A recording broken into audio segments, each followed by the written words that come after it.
രാധാമാധവലീലബോധരഹിതന്മാരൊക്കെയും പ്രാകൃത പ്രാധാന്യം കലരുന്ന കാമകലയായി കാണുന്നു സാധാരണം. ദ്വൈതം വിട്ടതചിൽ പ്രസാദ വിഭവന്മാരായ മഹാഭക്തരാം സാധുക്കൾക്കതു ചിത്തമാത്മനി ലയിച്ചൈക്യം പുലർത്തുന്നതാം.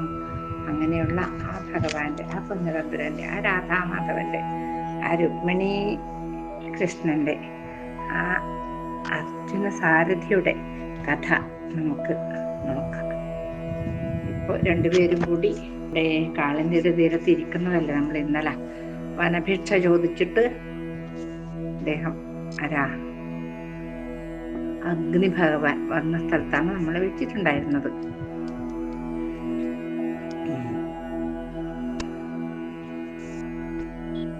എനിക്ക് ഞാൻ അത് ശരകൂടം നിർമ്മിച്ച് എനിക്ക് ഭക്ഷണം തരൂ, അതിന് വേണ്ടുന്ന എല്ലാ ഒരുക്കങ്ങളും ഞാൻ തരാം, എന്താണ് അമ്പൊടുങ്ങാ താവനാഴി തരാം ഒക്കെ അങ്ങനെ പറഞ്ഞിട്ട് ഗാണ്ഡീവം എന്ന ധനുസ്സും അമ്പൊടുങ്ങാ താവനാഴിയും ഒക്കെ കൊടുത്ത് റെഡിയാക്കി ഇത് ഭക്ഷണം കഴിക്കാൻ.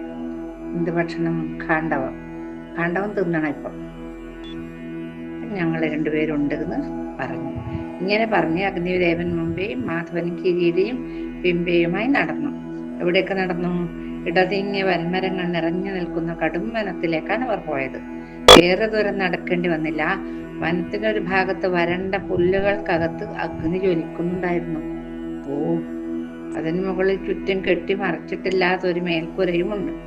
അഗ്നികുണ്ഡത്തിനപ്പുറത്ത് സാത്വിക പ്രകാശം ചൊരിയുന്ന ഗാണ്ഡീവം എന്ന വില്ലിരിക്കുന്നു.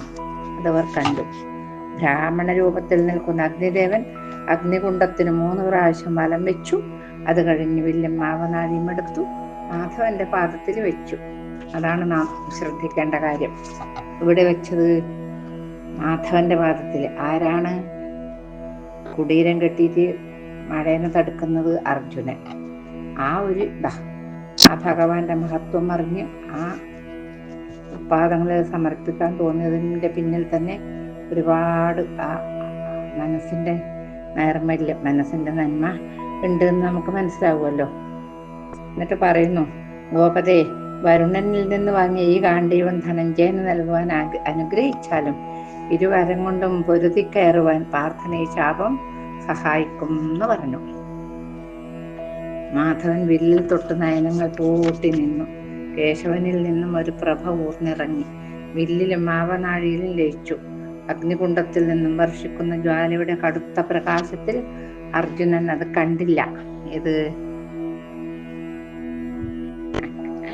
ഭഗവാനിൽ നിന്ന് അതിലേക്ക് ആ പ്രകാശം, ഭഗവാന്റെ ആ ഒരു ഐശ്വര്യം അത് രണ്ടിലേക്കും കൊടുത്തത് കണ്ടില്ല. മാധവൻ ചാപമെടുത്ത് അർജുനനെ ഏൽപ്പിച്ചു. ആകാശത്തു നിന്നും പൂമഴ ഊർന്നു വന്നു.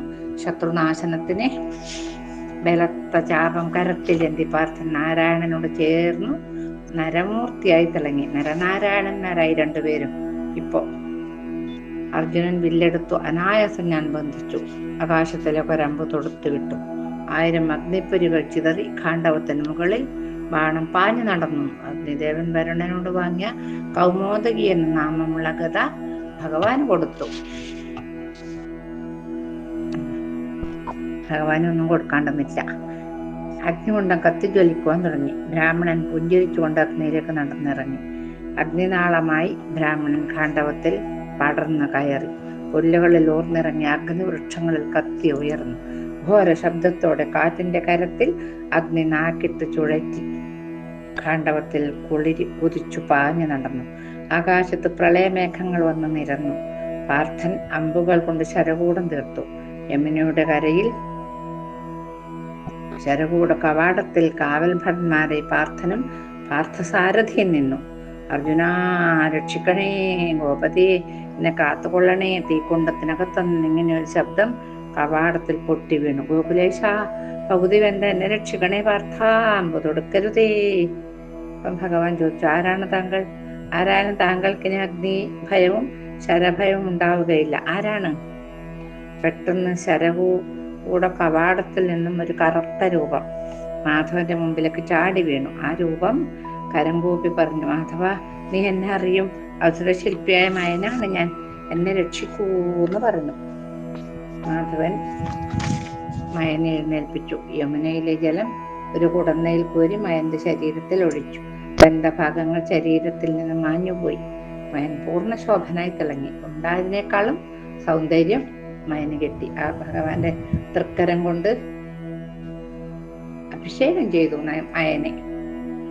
മയൻ മാധവനോട് പറഞ്ഞു, കേശവ, ഈ ജീവിതത്തിന് ഞാൻ ജീവദാനത്തിന് ഞാൻ എന്ത് പ്രത്യുപകാരമാണ് അനുഷ്ഠിക്കേണ്ടത്?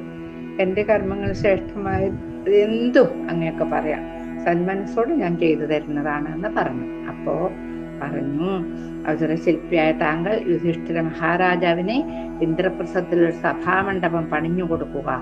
താങ്കൾക്ക് അതിന് കഴിയും. മയൻ പറഞ്ഞു, ദേവ, എനിക്കത് സന്തോഷമേ ഉള്ളൂ.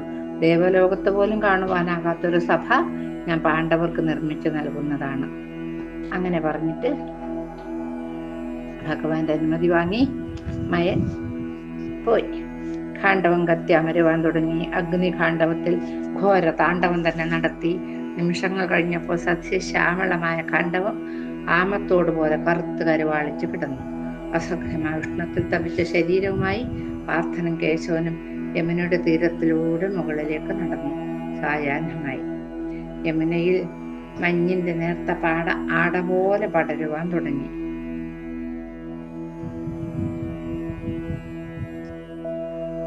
കേശവ, ഞാനൊന്ന് യമുനയിൽ മുങ്ങി കയറി വരാം. ഈ ആയുധങ്ങൾ അങ്ങയുടെ മുമ്പിൽ ഇരിക്കട്ടെ, ഞാൻ ഇതാ വന്നു കഴിഞ്ഞു.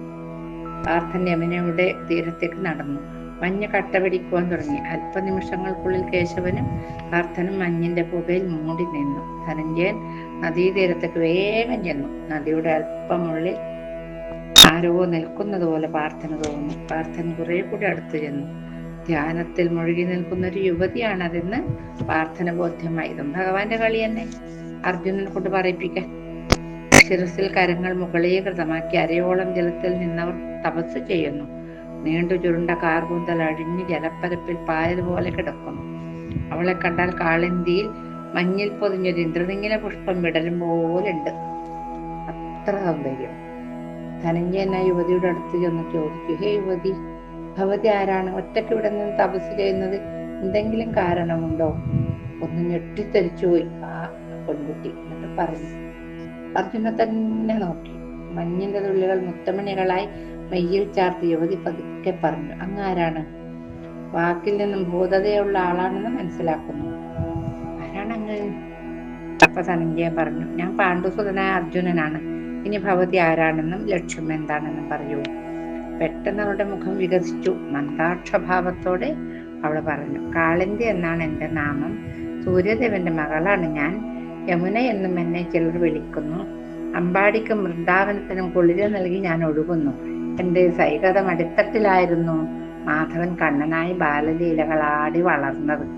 കോലക്കുഴലൂതി മധുരഭണിതങ്ങൾ ഉണർത്തി നൃത്തം നടത്തി ബാലന്മാരെ ഒന്നിച്ച് ലോലുപഗാത്രനായി നടന്ന കണ്ണനിൽ അന്നേ എൻ്റെ മനസ്സ് ഉറച്ചുപോയി. ആ മോഹന കളയപുരത്തിൽ ഒരു കാന്തിമലരായി വിടരുവാൻ ഞാൻ കൊതിച്ചു. പക്ഷേ എൻ്റെ മൗനരാഗം അറിയാത്ത മാധവൻ മധുരയ്ക്ക് പോയി. അദ്ദേഹം തിരികെ വരുമെന്ന് കരുതി വിഷാദഗാത്രിയായി ഞാൻ ജീവിച്ചു. പക്ഷേ ആ കാമകോമളൻ മടങ്ങി വന്നില്ല. മാധവനോടുള്ള എൻ്റെ പ്രിയം നാൾക്കുനാൾ വർദ്ധിച്ചു വന്നതേയുള്ളൂ. എന്നത് വിശുദ്ധരാഗമായി സാത്വിക പ്രേമമായി തീർന്നു. എന്നെങ്കിലും മാധവൻ എൻ്റെ ആഗ്രഹത്തിന് സഫലീകരണം തരുമെന്ന് കരുതി ആശ്വാസത്തോടെ തപസ് ചെയ്യുകയാണ് ഞാൻ. കാളിന്തിയുടെ വാക്കുള്ള അർജുനൻ അത്ഭുതം ഉളവാക്കി. അപ്പൊ ഇതിനിടക്ക് മഹാഭാരതത്തിലുള്ളൊരു കഥയുണ്ട്, 4 ശാർദപക്ഷികളുടെ കഥ. ഈ കാണ്ഡവദാഹത്തിന്റെ ഇടക്ക് അത് ഇതിൽ കൊടുത്തിട്ട് കാണുന്നില്ല. നീ ഭഗവാനെ സ്തുതിച്ച് തിരിയും ചെറുകമുളക്കാത്ത കുട്ടികൾ. അപ്പം തീ പിടിക്കുമ്പം അമ്മ പറഞ്ഞു, മക്കളെ, ഈ മരത്തിന്റെ അടിയില് എന്താ ഒരു എലിമടയുണ്ട്, അതിൽ കയറിയിരുന്നോളൂ. ഞാൻ മണ്ണ് കൊണ്ട് അത് മൂടാം, എന്നാൽ ചൂട് തട്ടുകയില്ലല്ലോ. അതിന് വയഞ്ഞ മണ്ണ് കൊണ്ട് മൂടാം. തീയൊക്കെ കെട്ടതിന് ശേഷം നിങ്ങൾ മണ്ണ് നീക്കിയിട്ട് പുറത്ത് വന്നോളൂ എന്ന് പറയുമ്പോൾ ഈ പക്ഷി കുട്ടികൾ പറഞ്ഞു, അമ്മേ എന്താ കുട്ടികൾ പറയുന്നത്, അതിൽ പൈതാഹത്തോടു കൂടി വാഴുന്ന എലിയുണ്ടമ്മേ, ഞങ്ങളെ അതിനുള്ളിൽ അമ്മ ആക്കിയാൽ ആ എലി ഞങ്ങൾ തിന്നും. ജന്തുക്കൾ ഭക്ഷിച്ചിട്ട് മരിക്കുന്നതിനേക്കാൾ വെന്തു ചാകുന്നതത്രേ ഗതി എന്നറിഞ്ഞാലും. വെന്തിട്ട് മരിച്ചാൽ അത് പുണ്യം, ജന്തുക്കൾ ഭക്ഷിച്ചാൽ അതിന് പുണ്യമില്ല അമ്മേ. അതുകൊണ്ട് അമ്മ പറന്ന് പോയിക്കോളൂ. അച്ഛനും പോയില്ലേ, ഞങ്ങള് എങ്ങനെയെങ്കിലും മരിച്ചാൽ സങ്കടപ്പെടണ്ട അമ്മ, മരിച്ചില്ലെങ്കിൽ നമുക്ക് സന്തോഷിക്കാൻ വകയുണ്ടല്ലോ. അമ്മ പോകൂ, ഇനിയും കുട്ടികൾ ഉണ്ടാവട്ടെ എന്ന് പറഞ്ഞ് അമ്മയെ പറഞ്ഞ് അമ്മ തിരിഞ്ഞു നോക്കിക്കൊണ്ടും പിന്നെയും തിരിഞ്ഞു നോക്കിക്കൊണ്ടും ആ അമ്മ പോയി. ഈ കുട്ടികൾ അതിഗംഭീരമായൊരു ജാതവേദ സ്തുതി ഉണ്ട് അതില്, മഹാഭാരതത്തില്. അങ്ങനെ സ്തുതിച്ചിട്ട് അദ്ദേഹം, അപ്പോൾ അച്ഛനും ഈ പക്ഷിക്കുട്ടികളുടെ അച്ഛനൊരു മഹർഷിയായിരുന്നു, മക്കളില്ലാത്തത് കൊണ്ട് സ്വർലോകം കിട്ടിയില്ല. അപ്പൊ പറഞ്ഞു, എത്രയും വേഗം പിന്നെ പെറ്റുപെരുകുന്ന ഒരു പക്ഷി വംശത്തില് ഞാൻ ഉണ്ടായിട്ട് അതിലെനിക്ക് കുട്ടികളുണ്ടായാൽ എനിക്കിങ്ങോട്ട് വരാലോ എന്ന് പറഞ്ഞു. അങ്ങനെ ആ സരിത ജരിത എന്ന പക്ഷി വിവാഹം കഴിച്ച് അതിലുണ്ടായ കുട്ടികളാണ് ഈ 4 കുട്ടികൾ. ആ മഹർഷിയുടെ കുട്ടികളല്ലേ, അപ്പൊ അതിന്റെ എല്ലാ ഗുണങ്ങളും ഈ കുട്ടികൾക്കുണ്ട്. അങ്ങനെ ഈ കുട്ടികൾ അതിമനോഹരമായി സ്തുതിച്ചത് കൊണ്ട് ആ മരം കത്തി വെന്തില്ല എന്നും കുട്ടികൾ യാതൊരു പോറലേൽക്കാതെ ബാക്കിയായെന്നും പിന്നീട് തീയൊക്കെ ആറിയതിനു ശേഷം അച്ഛനും അമ്മയും വന്നു, കുട്ടികളെ കണ്ടു, അവർ സന്തോഷമായി ജീവിച്ചു എന്നുള്ളൊരു കൊച്ചു കഥ മഹാഭാരതത്തിലുണ്ട്. ഇതിന്റെ കൂട്ടി വായിക്കേണ്ടത്. അതിനുശേഷമാണ് ഈ കാളിന്തിയുടെ കഥ പറയുന്നത്. കാളിന്തി പുളിനെ കളിച്ചു മരുവും കാളിന്തിയെ കണ്ടുടൻ കാളാംബോധരവർണ്ണനങ്ങവളുടെ പാണിഗ്രഹം ചെയ്തുടൻ കാളും വന്നീരാശു കാണ്ഡവവനം ഭസ്മീകരിച്ചഞ്ചസാഹേളി കോമളലോലുവൻ. ഇങ്ങനൊരു മണിപ്രവാളത്തിലൊരു ശ്ലോകം ഉണ്ട്, പൂർണ്ണമായിട്ട് ചൊല്ലുന്നില്ല, ഇപ്പൊ അത്ര മതിയല്ലോ. അങ്ങനെ ഈ കാളിന്തി ഇങ്ങനെ പറഞ്ഞിട്ടാകുമ്പം അർജുനന് അത്ഭുതമാണ് തോന്നിയത്. കാളിന്തി പറഞ്ഞ ധനന്യ, അങ്ങ് എൻ്റെ കമിതാവിന്റെ സുഹൃത്താണെന്ന് എനിക്കറിയാം, എൻ്റെ ഭഗവാന്റെ. പക്ഷെ മാധവനോടൊന്നും പറയരുത് കേട്ടോ, ആ കാമ കോമളൻ സ്വയം അറിഞ്ഞു വരണമെന്നാണ് എൻ്റെ മോഹം. മറ്റിങ്ങനെ ഒരാള് പറഞ്ഞിട്ട് വരുന്നതിനേക്കാളും അദ്ദേഹത്തിന് തന്നെ എന്നോട് ഇഷ്ടം തോന്നിട്ട് വരുന്നതാണ് എനിക്കിഷ്ടം എന്ന് പറഞ്ഞു. അപ്പൊ പറഞ്ഞു, കാളിന്തി, എനിക്ക് എന്നിൽ നല്ലൊരു സുഹൃത്തിനെ കാണാം. മാധവൻ ഇപ്പോൾ തന്നെ നിന്റെ നികടത്തിലെത്തിക്കാം. വേണ്ടത് സംസാരിച്ച് നീ മാധവനെ പ്രിയ സഖനാക്കുക എന്ന്. അങ്ങനെ കാളിന്തിയുടെ കരയിൽ ആയുധങ്ങളുടെ സമീപത്തിരിക്കുന്ന മാധവനെ അർജുനൻ ആനന്ദത്തോടെ നോക്കി നിന്നു. കേശവൻ തന്റെ പ്രിയ സുഹൃത്താണ്. കാലത്തിന്റെ പെരുമാറിൽ സ്വയം ഒരു പാത രൂപപ്പെടുത്തിയവനാണ്. ആർക്കും അനുഭവത്തിന്റെ വെളിച്ചത്തിൽ ചൂണ്ടിപ്പറയുവാൻ ഒരു വ്യക്തിത്വം തിരിച്ചെടുത്തവനാണ്. പ്രകൃതിയെ സ്നേഹിക്കുന്ന വിശാല മനസ്സിന്റെ ഉടമയാണ്. എല്ലാ മനസ്സിന്റെയും സൂക്ഷ്മധാര മുകുന്ദന്റെ ഹൃദയത്തിൽ അണിയേർന്നിരിക്കുന്നു. സമുദ്രം അനേകം രത്നങ്ങളെ എങ്ങനെ ഗർഭത്തിൽ സൂക്ഷിക്കുന്നുവോ, തിര, നുര, ചൊടി എന്നിവയെല്ലാം ഉൾക്കൊള്ളുന്നുവോ, എന്നാലും സമുദ്രത്തിന്റെ ഗാംഭീര്യം അകൃത്രിമം തന്നെ, അതിൽ കൃത്രിമത്വം ഇല്ല. അതാണ് മാധവന്. ആരാധിച്ച കാലിൽ ഒരു പൂർണ്ണ പുഷ്പമായി പറ്റിച്ചേരുവാൻ തോന്നിപ്പോകുന്നു. ഇങ്ങനെയുള്ള ഒരാളെ സുഹൃത്തായി ലഭിച്ച ഞാൻ എത്ര ഭാഗ്യവാനാണ് അർജുനൻ മനസ്സിൽ വിചാരിച്ചു. അപ്പം ഭഗവാന്റെ ശബ്ദം കേട്ടു. എന്താ അർജുനൻ ആലോചിക്കുന്നത്? ഓ, പ്രത്യേകിച്ച് ഒന്നുമില്ല കണ്ണ ഭഗവാനെ, വെറുതെ ഓരോന്ന് ആലോചിക്കുകയായിരുന്നു. കേശവൻ പുഞ്ചിരിച്ചു. കവിളിൽ പടരാത്ത പുഞ്ചിരി, ഒതുങ്ങിയ പുഞ്ചിരി. പെട്ടെന്ന് മാധവൻ പറഞ്ഞു, ധനഞ്ജയ, നിന്റെ മനസ്സ് വായിക്കുവാൻ എനിക്ക് കഴിയും. നീ ഇപ്പോൾ ആലോചിക്കുന്ന എന്നെ കുറിച്ചാണ് അല്ലേ? എന്നെ കുറിച്ച് മാത്രം. മാധവ, ഉദ്യോഗത്തോടെ അർജുനൻ വിളിച്ചു. കേശവൻ ചിരിച്ചു. അത് ചിരിയോ അല്ല ജനിമൃതികളുടെ സത്യമറിയുന്ന ചുണ്ടിൽ പടർന്ന മുല്ലമരലിന്റെ കാന്തിയോ? എന്താണത്? മാധവന്റെ വദനത്തിൽ ഒരു പ്രത്യേക പരിവേഷം പടർന്നിരിക്കുന്നതായി അർജുനന് തോന്നി. മഞ്ഞിൽ പുതഞ്ഞു നിൽക്കുന്ന കേശവനിൽ പ്രഭാതരശ്മികൾ മാരിവില്ലിന്റെ അഴക് ചൊരിഞ്ഞു.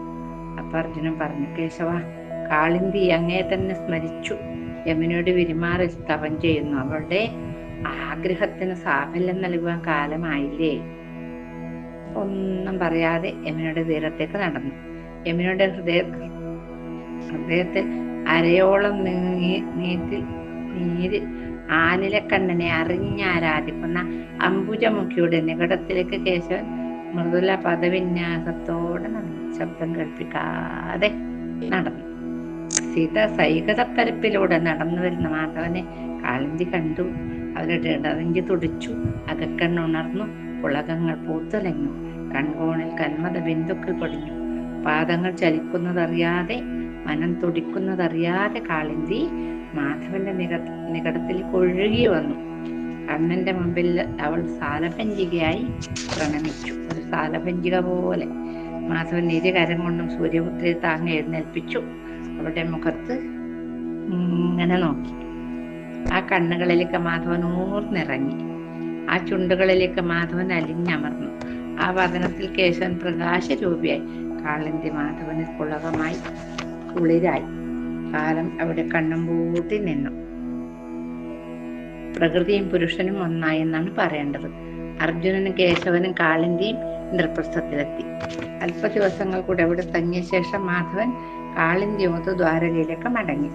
കുറച്ചു ദിവസം അടങ്ങുന്നു ഇന്ദ്രപ്രസ്ഥത്തില്. ഇനിയിപ്പോ വേറൊരാളെയും കൂടി പരിണയിക്കേണ്ടതുണ്ട്. അത് നമ്മുടെ മിത്രവിന്ദ കുട്ടിയാണ്.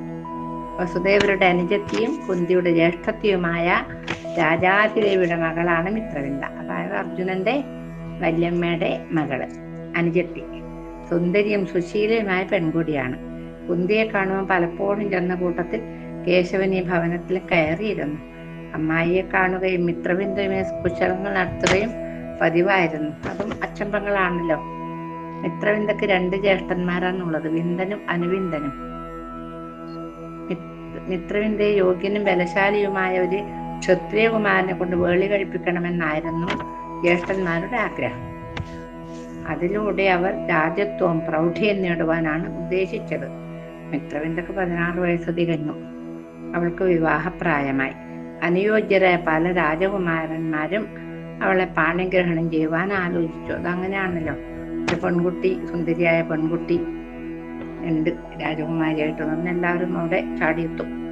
അപ്പോഴെല്ലാം ഓരോ ഉപായങ്ങൾ പറഞ്ഞ് മിത്രവിന്ദ ഒഴിഞ്ഞു.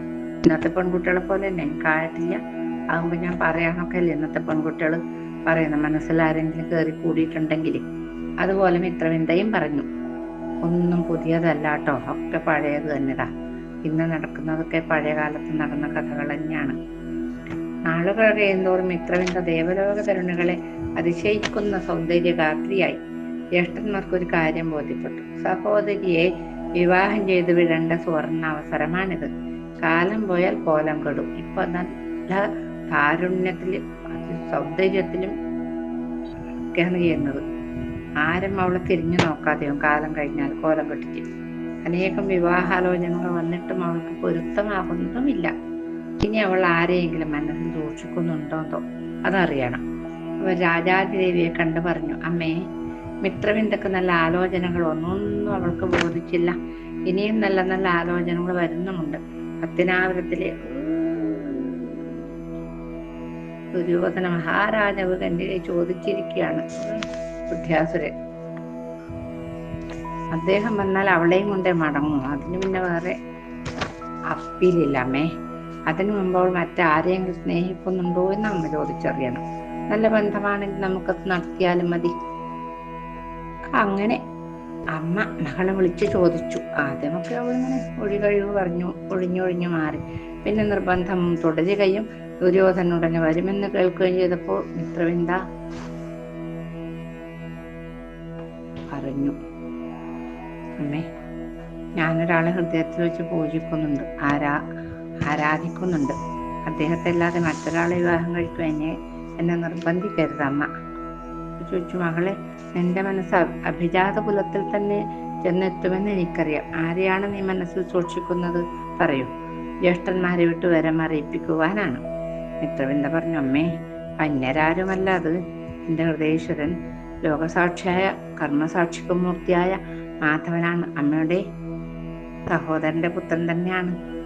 ദ്വാരകാപതിയായ കേശവൻ എൻ്റെ ഭാര്യയായി തീരുവാനാണ് ഞാൻ ആഗ്രഹിക്കുന്നത്. ഞാൻ ഉറപ്പുണ്ടല്ലേ അമ്മേ മാധവന്റെ. അമ്മ എന്നെ അനുഗ്രഹിക്കണം. ഒരു നിമിഷം ആ മാതാവിന് ഒന്നും പറയുവാനോ നനങ്ങുവാനും പോലും പറ്റിയില്ല. നിശ്ചലയായിപ്പോയി അമ്മ. എന്നിട്ട് പറഞ്ഞു, മകളെ നിന്റെ ജ്യേഷ്ഠന്മാരെ എതിർക്കും. ഇവർക്ക് ക്ഷത്രിയ കുലത്തിലാണ് നോട്ടം. മാത്രമല്ല മാധവൻ ഇവർക്ക് പ്രിയവുമല്ല. ഇവർ മാധവന്റെ ബന്ധുക്കളാണെങ്കിൽ അവരോട് ആലോചിക്കാതെയാണ് കേശവൻ തീരുമാനങ്ങൾ എടുക്കുന്നത്. അമ്മയ്ക്കിനെ മാറല്ലേ, ആലോചിക്കണം. അത് ഭഗവാൻ ചെയ്യുന്നില്ല. ഭഗവാൻ അബദ്ധത്തിൽ ചെന്ന് ചാടാൻ ഇഷ്ടമില്ല. ഇവരോടൊക്കെ അഭിപ്രായം ചോദിച്ചാൽ അബദ്ധത്തിൽ ചെന്ന് ചാടാൻ പറ്റുള്ളൂ. അതുകൊണ്ടല്ലേ. അതിൽ വിന്ദനും അനുവിന്ദനും വിരോധമുണ്ട്. അമ്മയ്ക്ക് നിന്റെ ആഗ്രഹത്തോട് യോജിക്കും. എന്തായാലും വിന്ദനോടും അനുവിന്ദനോടും പിന്നെ ഇതറിയിച്ചാൽ മതി. രാജാധിദേവി സഹോദരനായ വസുദേവരെ കണ്ടു. മകളുടെ മനസ്സിന്റെ കഥ പറഞ്ഞു. വസുദേവർക്കും കുന്തിക്കും ദേവകിക്കും പറയാനില്ല, അത്രമാത്രം സന്തോഷം. ഒരു ദിവസം ദേവകി മകനെ വിളിച്ചു പറഞ്ഞു, മകനെ, നിന്റെ അച്ഛൻ്റെ അനുജത്തി ഒരു കാര്യം ഇവിടെ വന്ന് അറിയിച്ചു. എന്നെ നേരിൽ കാണുവാൻ സമയമില്ലാത്തത് കൊണ്ട് അവർ പോയി. ആ ചുമതല ഞാൻ ഏറ്റെടുത്തു. നിനക്ക് മിത്രവിന്ദയെ അറിയാമല്ലോ. അവൾക്ക് സ്വയംവരമാണ്. എന്നാലും സ്വയംവരത്തിൽ വെച്ച് ദുര്യോധന അവളെ പിടിച്ചു നൽകുവാനാണ് സഹോദരന്മാർ ശ്രമിക്കുന്നത്. അത് തെറ്റല്ലേ? പിടിച്ചു കൊടുക്കല്. സ്വയംവരം എന്ന് പറഞ്ഞാൽ സ്വയം വരിക്കുക, എന്നെ പിടിച്ചു കൊടുക്കലെന്നു. രാജാധികാരത്തിന്റെ പ്രൗഢിക്ക് വേണ്ടിയുള്ള പരക്കം പാച്ചിലാണത്. അവൾ നിന്നെ അല്ലാതെ മറ്റാരെയും വേളി കഴിക്കയില്ലെന്ന് നിർബന്ധം പിടിക്കുന്നു. മറിച്ചു വന്നാൽ മരിച്ചു കളയുമെന്നാണ് അവൾ തീർത്തു പറഞ്ഞിരിക്കുന്നത്. അതുകൊണ്ട് യുക്തമെന്ന് തോന്നുന്നത് നീ അനുഷ്ഠിക്കണം കണ്ണ. ഞാൻ എന്ത് വേണമെന്നാണ് അമ്മ പറയുന്നത്? കേശവൻ കൗസലച്ചിരിയോടെ, കുസൃതിച്ചിരിയോടെ ചോദിച്ചു. ഒന്നും അറിയാത്ത പോലെയാണ് ഒരൊരിക്കാല്. മകനെ, നിനക്കറിയാത്തതോ കാര്യം എന്താണ് നീ ചെയ്യുവാൻ പോകുന്നത്? നിന്റെ ചിരിയിൽ ഒളിഞ്ഞിരിക്കുന്നു. പിന്നെ അമ്മയുടെ അഭിപ്രായം ലൗകികമായി വേണമെങ്കിൽ പറയാം. നീ മിത്രവിന്ദയെ വിവാഹം കഴിക്കണം. അമ്മയുടെ വാക്കുകളിൽ മകൻ എന്തെങ്കിലും എതിർത്തിട്ടുണ്ടോ? ഇല്ല, ഞാൻ മിത്രവിന്ദയെ വിവാഹം കഴിക്കാം. ഓ കള്ളനോ, പെരുങ്കള്ളൻ. ദേവകി ഈ വിവരം മിത്രവിന്ദയുടെ മാതാവിനെ അറിയിച്ചു. രാജാധിദേവി വിന്ദ അനുവിന്ദന്മാരെ വിളിച്ചു പറഞ്ഞു, മക്കളെ, നിങ്ങൾ സഹോദരിയുടെ സുഖം മാത്രം കാക്ഷിക്കുന്നവരാണെന്ന് എനിക്കറിയാം. അവളൊരു പുരുഷനെ സ്നേഹിക്കുന്നു. അത് മറ്റാരുമല്ല, മാധവൻ തന്നെ. അവളെ മാധവന് വേളി കഴിച്ചു കൊടുക്കുക. പൊട്ടിത്തെറിച്ചു വിന്ദനും അനുവിന്ദനും. പൊട്ടിത്തെറിച്ചു കഷ്ണം കഷ്ണായി. നമുക്ക് ഭ്രാന്ത് പിടിച്ചോ? വിവാഹം എന്നത് പെണ്ണിന്റെ താല്പര്യത്തിന് വിടരുത്. കേശവൻ എന്ത് മാഹാത്മ്യാന്നുള്ളത്? ഇപ്പോഴും സെവന്തകരത്നത്തിന്റെ പരാതി മാറിയിട്ടില്ല. അവിടെ കപടത കൈമുതലായി സൂക്ഷിക്കുന്നവനാണ് അവൻ. എത്ര സ്ത്രീകളെ ഗോപാലൻ വേളി കഴിച്ചു കഴിഞ്ഞു. ഇനിയും ഒരു വിവാഹമോ? ധിക്കാരമാണത്. വശീകരണത്തിലും തന്ത്രത്തിലും വിദഗ്ധനായതുകൊണ്ട് പെണ്ണിനെ പറഞ്ഞു ചതിച്ചിരിക്കും. അവൾ അവന്റെ വാക്ക് മുറുകെ പിടിച്ചിരിക്കും. അതുമല്ല, അവൻ ഗോപാലൻ മാത്രമല്ലേ. നമുക്ക് ഗോപാലനെ അല്ല വേണ്ടത്. മിത്രവിന്ദയെ രാജകുലത്തിലുള്ളവർ വേളി കഴിച്ചാൽ സൈന്യവും ആൾബലവും നമുക്കുണ്ടാവും. അതാണ് ഞങ്ങളുടെ നിശ്ചയം. അത് നടക്കും തന്നെ ചെയ്യും. ആവശ്യമില്ലാത്ത ആഗ്രഹം മനസ്സിൽ നിന്ന് പിഴുതു കളയുവാൻ അമ്മ അവളെ ഉപദേശിച്ചാൽ മതിയെന്ന് പറഞ്ഞു. വിവരം പറഞ്ഞ് മിത്രവിന്ദ ഇളമുള പൊട്ടും പോലെ കരഞ്ഞു. അവളൊരു കാര്യത്തിൽ തീരുമാനമെടുത്തു. ഒന്നുകിൽ മാധവൻ തന്റെ കളത്തിൽ വരണമാല അണിയിക്കും, അല്ലെങ്കിൽ മൃത്യു തന്റെ കളത്തിൽ മരണച്ചരട് ബന്ധിക്കും. ഇതല്ലാതെ തനിക്ക് ജീവിതമില്ല, ഉറപ്പ്. മകളുടെ വേദനയിലും പുത്രന്മാരുടെ പിടിവാശിയിലും പെട്ട് പാവം മാതാവ് ഞെരിവിരി കൊണ്ടു. ഓരോ ദിവസം കഴിയുന്തോറും മിത്രവിന്ദ ആരോട് സംസാരിക്കാതെയും സൗന്ദര്യത്തിൽ ശ്രദ്ധിക്കാതെയും ഏകാന്തതയിലേക്ക് കൂടുതൽ വലിഞ്ഞു. തോഴിമാർ നിർബന്ധിച്ചാൽ പോലും അവൾ പുറത്തിറങ്ങാതെയായി. വദനത്തിന്റെ കാന്തി കുറഞ്ഞു, കണ്ണുകളിലെ പ്രകാശവും മങ്ങി. രാജാധിദേവിക്ക് മകളെ കാണുമ്പോൾ ആദി അസഹ്യമായി. മിത്രവിന്ദ ഒരു പാപം പെണ്ണാണ്. ഇട്ടും പൊട്ടും തിരിയാത്തവളാണ് അവൾ. വാശിക്കവൾ ഒട്ടും പുറകിലല്ല താനും. എന്തെങ്കിലും വിവേകം മേശാത പ്രവൃത്തി അവൾ കാണിച്ചാലോ, പെണ്ണൊരുങ്ങിയാലും ഒരുങ്ങിയത് തന്നെ. എങ്ങനെ അവളെ ആശ്വസിപ്പിക്കും? രാജാധിദേവി ഒരു ദൂതനെ വീണ്ടും ദ്വാരകയിലേക്ക് അയച്ചു. കേശവൻ ദൂതനോട് പറഞ്ഞു, എല്ലാം ശുഭമാകും, ഉത്കണ്ഠരുത്. മിത്രവിന്ദയോട് ആശ കൈവെടിയരുതെന്നും പറയണം. ദൂതൻ വാർത്ത രഹസ്യമായി മിത്രവിന്ദയെ അറിയിച്ചു. അവളുടെ മനസ്സിൽ ആശ്വാസത്തിന്റെ പൂക്കളം വിടർന്നു. എങ്കിലും വദനത്തിൽ അവളത് പ്രകടമാക്കിയില്ല. ഇന്ധനും അനുവിന്ധനും ഹസ്തനാപുരത്തിലെത്തി ദുര്യോധനെ കണ്ടു. അഴകിയ രാവണനെ പോലെ ചമഞ്ഞൊരുങ്ങി ഇരിക്കുകയായിരുന്നു ആ ജളപ്രഭു അവിടെ ഇരിക്കട്ടെ, ഭഗവാൻ ഇവിടെ വരട്ടെ, ഇത്രയും വിവാഹം കഴിക്കട്ടെ. അതൊക്കെ നമുക്ക് നാളെ പറയാം. ഇന്ന് നമുക്കൊക്കെ ഭഗവാന്റെ പാതാരബന്ധത്തിൽ വെച്ച് രാവിൽ കൂട്ടരോടൊത്തുകൂടി വികൃതിത്വം കാട്ടിടും മൂഢരെ ഓർത്തും കൊണ്ട് കരഞ്ഞിടേണ്ട മനമേ, പാഴായിടും ജന്മവും കാട്ടിൽ കൂട്ടരോടൊത്തുകൂടി വിളയാടിയിടുന്ന ഗോവിന്ദനെ ഓർത്തും കൊണ്ട് കഴിഞ്ഞിടെങ്കിൽ അരുളും സർവം ജഗന്മംഗളൻ.